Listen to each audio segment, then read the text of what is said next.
Today I want to talk to you about a question that I get asked quite often, which is, how do I feel connected during my daily prayers? How do I feel a sense of connection when I'm doing the same prayers every day? So what do we mean by connection?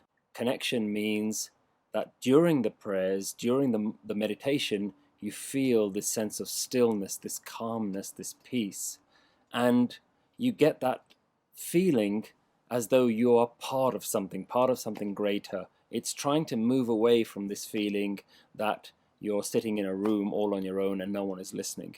So today I'm going to share with you my top tips and all the things that I've learned, and hopefully you can benefit from some of those. My first tip is to give yourself plenty of time.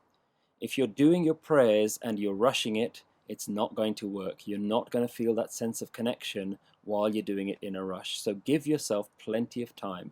Have you ever noticed, as soon as you wake up in the morning, the first thing you do is you start thinking about all of your commitments during that day?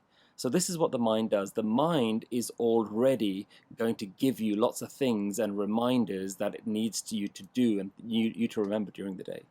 So the recommendation is wake up at least 1 hour before you need to wake up. If you have to wake up at 6 o'clock in the morning in order to get to work on time, wake up early and use that time when your mind is not worried. Your mind doesn't have to think about all of the commitments during the day because you've allowed yourself that extra time.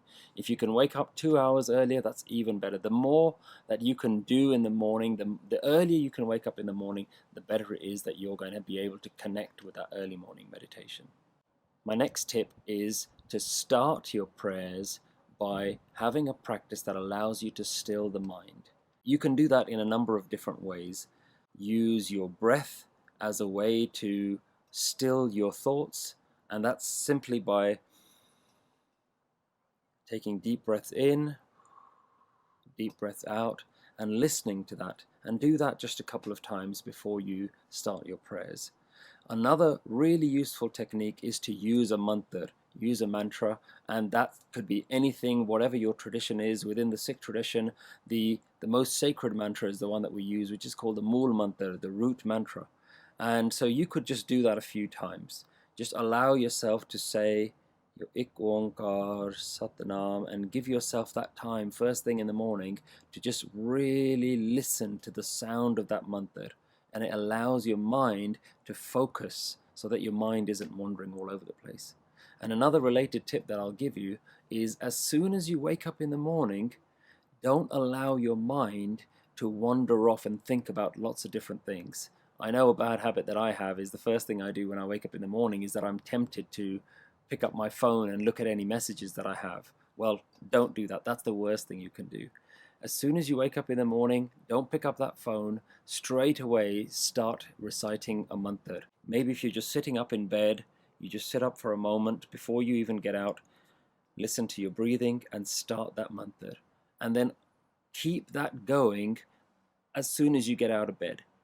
As soon as you're walking into the shower room, to the bathroom to brush your teeth or go to the toilet or whatever it is that you do the first thing in the morning, keep that mantra going within your mind so that by the time you actually start your morning prayers, you can actually already have started that ability to quieten the mind.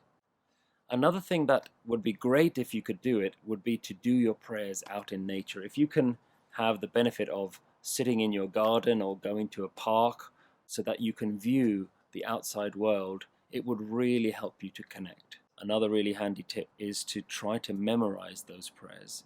If you're doing your Nitnem, if you're doing your Mool Mantra, Japji Sahib or Reras in the evening, it really helps if you've already got that memorized. So that's something really worth doing. I know it takes a lot of time and it's a lot of hard work, but the benefit is that for the rest of your life you have those prayers already memorized, which means that you can very comfortably spend your time trying to focus on the meaning of the words rather than just reading the words out loud.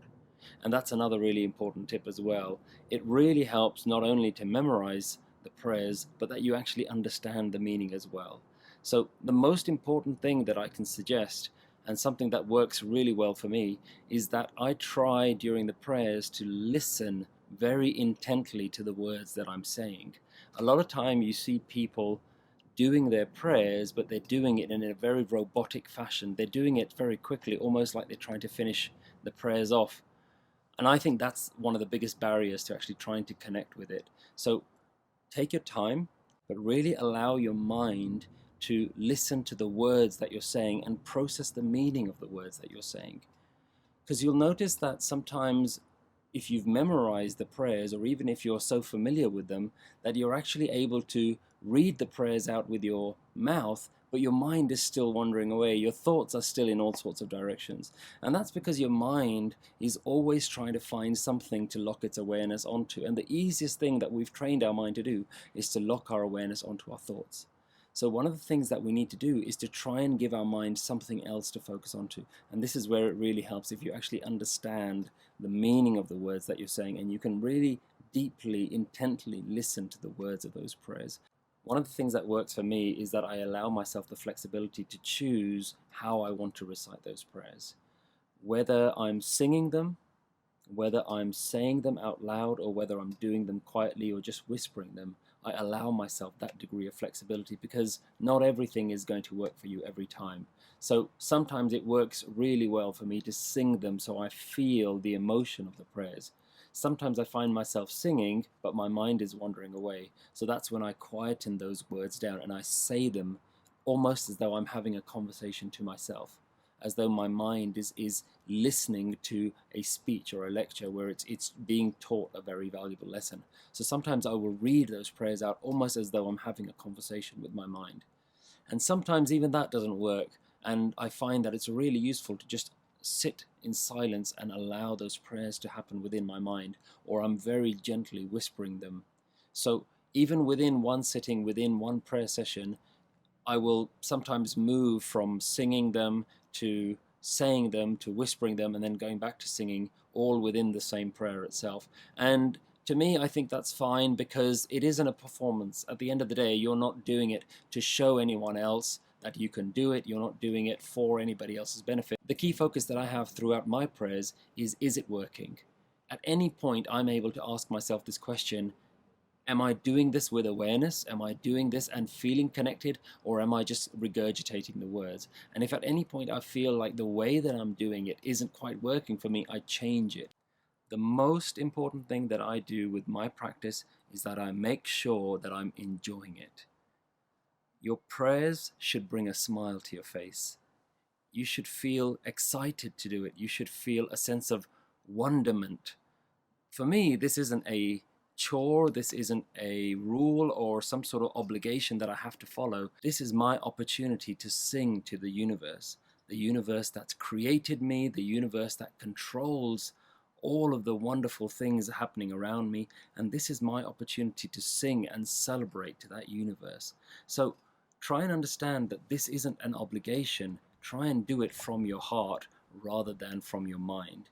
And remember that the God that you're singing to is not something that's far away. It's happening right now. It's here.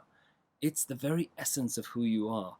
One of the most beautiful things that I remember is that God is the very movement of the atoms and cells in my body. So when I'm singing my prayers, I'm singing to the very cells and the atoms and the organs in my body. I'm singing to all of those things that are happening beyond my control. My last and final tip is something that I see so many people doing time and time again, and it's something that I've caught myself doing again and again during my prayers. Have you ever noticed that when you're doing your prayers, you start rocking forward and backwards? When I've caught myself doing that, I've realized that my mind is just lost in a completely different direction, completely unaware of the prayers that I'm doing. If you find yourself doing that, try to restrict rocking backwards and forwards while you're doing your prayers, because it could be that you're slipping into an autopilot mode, which means that your mind is just drifting off. So guys, that's it. Those are my top tips for how to feel a sense of connection during your daily prayers, during your Nitnem or your Amrit Vela. I hope you found that useful. If you did, please share this video with other people, and head over to our Facebook page or our YouTube page and check out all of the other videos that we've got on Nanak Naam, and I'll see you next time.